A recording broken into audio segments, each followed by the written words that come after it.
পারি না। না ভাবতে পারি না, কারণ আমাদের আর কোনো কিছুতে অ্যাডজাস্ট হচ্ছে। এভাবে আর যাই হোক সংসার হয়। এইভাবে আলাদা হয়ে গেলে মানুষজন কি বলবে? মানুষ তো শুধু আমাদের ফেক হাসিটাই দেখে। যেভাবে বিভিন্ন দাওয়াতে খুব সেজে গুজে তোমার হাত ধরে গিয়ে সুন্দর সুন্দর কাপল পিক তুলে রাতের বেলা ফেসবুকে আপলোড দেই, মানুষজন কমেন্ট করে nice couple, made for each other. কিন্তু তারা জানেই না যে আমরা একই ফ্ল্যাটে রাতে আলাদা রুমে ঘুমাই।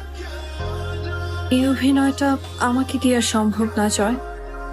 এই ভাঙা সম্পর্কের উপর মিথ্যা প্রলেপের চেয়ে আমাদের দুজনের আলাদা হয়ে যাওয়াটা বেশি সম্মানজনক।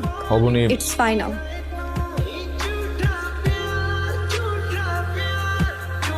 জয় অবনীর ডিভোর্স। জয় অবনীর ডিভোর্স তো 2 বছরের মধ্যে ওদের সাথে ইমিডিয়েটলি বসতে হবে। ডিভোর্স হতে দেওয়া যাবে না, পসিবল। Very much possible. কি উল্টাপাল্টা কথা বলতেছিস? উল্টাপাল্টা কথা না মামা, সম্পর্ক বিষাক্ত হবার আগে এটাই বেস্ট ডিসিশন। ওদের একজনের বিরুদ্ধে আরেকজনের কমপ্লেইনটা কি শুনি।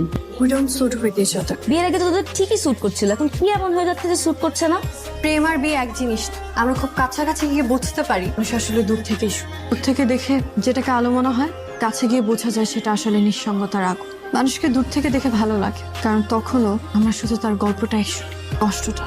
তোরা দুজন সুন্দর কোনো জায়গা থেকে ঘুরে আয়। এগুলো করে কোনো লাভ হবে না মামা, শুধু শুধু সম্পর্কটা আরো নষ্ট হবে। আমি চাই অন্তত আমাদের মাঝখানে একটা বন্ধুত্বপূর্ণ সম্পর্ক থাকুক। এরপরে যারা বন্ধুত্বপূর্ণ সম্পর্ক রক্ষা করতে পারেনি, ডিভোর্সের পরে বন্ধুত্বপূর্ণ সম্পর্ক রক্ষা করবে। ফালতু কথা বলার জায়গা পাস না। আমার কাছে মনে হয় এটাই রাইট ডিসিশন। না, আমাদের ডিভোর্সে তোমাদের সমস্যা কি? সেটাই তো, তোমাদের কি প্রবলেম রে ভাই? তাহলে আমাদেরকে জানাইছিস কেন? না জানাই তুই। কারণ আমাদের বিয়ের টাইমে আমাদের মা বাবা কেউ রাজি ছিল না। তোরাই তো ধরে বেটা আমাদের কাজে অফিসে নিয়ে গেছস। শুধু জানানোর জন্য না, মানে কোনো সমাধানের জন্য না। একজন আরেকজনকে ডিভোর্স দিয়ে দে, আমাদের কি? তোদের বিয়েতে কোনো প্রোগ্রাম হয়নি, আমরা কোনো মজা করতে পারিনি। হ্যাপিলি ডিভোর্স করছি, আমরা সবাই মিলে ডিভোর্সটা সেলিব্রেট করব অনেক ধুমধামের সাথে। ওর মামা, এসব হয় নাকি? তোমাদেরকে চিনি তো, তোমরা তো খাইতে চাইতেছো। আমার পক্ষ থেকে তোমাদেরকে একটা ট্রিট দিয়ে দিলাম, যাও। তার মানে তোমরা রাজি? তবে আমার একটা শর্ত আছে। কি শর্ত? ডিভোর্সের আগে পর্যন্ত দুজন একসঙ্গে থাকবি, কোনো রকম ঝগড়াঝাটি করতে পারবি না। এটা কোনোদিনও সম্ভব না। কোনটা সম্ভব না? একসঙ্গে থাকা, ঝগড়াঝাটি না করে থাকা। তোমার কি মনে হয় জয় যেসব করে, এইসব করার পরও কি ওর সাথে ঝগড়া না করে থাকতে পারবে? হাতে কখনো তালি বাজে না, ঠিক আছে? ঝগড়াটা কে শুরু করছে? তুমি শুরু করছো তো, ফার্স্টে আমাকে অ্যাকিউজ করলে। তোরা যে বললি ডিভোর্সের পরেও তোদের মধ্যে বন্ধুত্ব টিকে থাকবে, এটা তার নমুনা।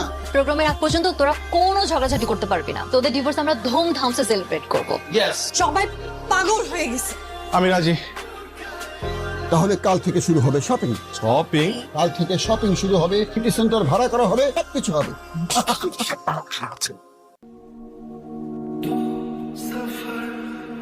কল খোলা রাখছিস কেন? তো করতে ভুলে গেছিলাম, এত ওভার রিঅ্যাক্ট করার কি আছে? সবকিছু তোমার কাছে ওভার মনে হয়? চা খাবা?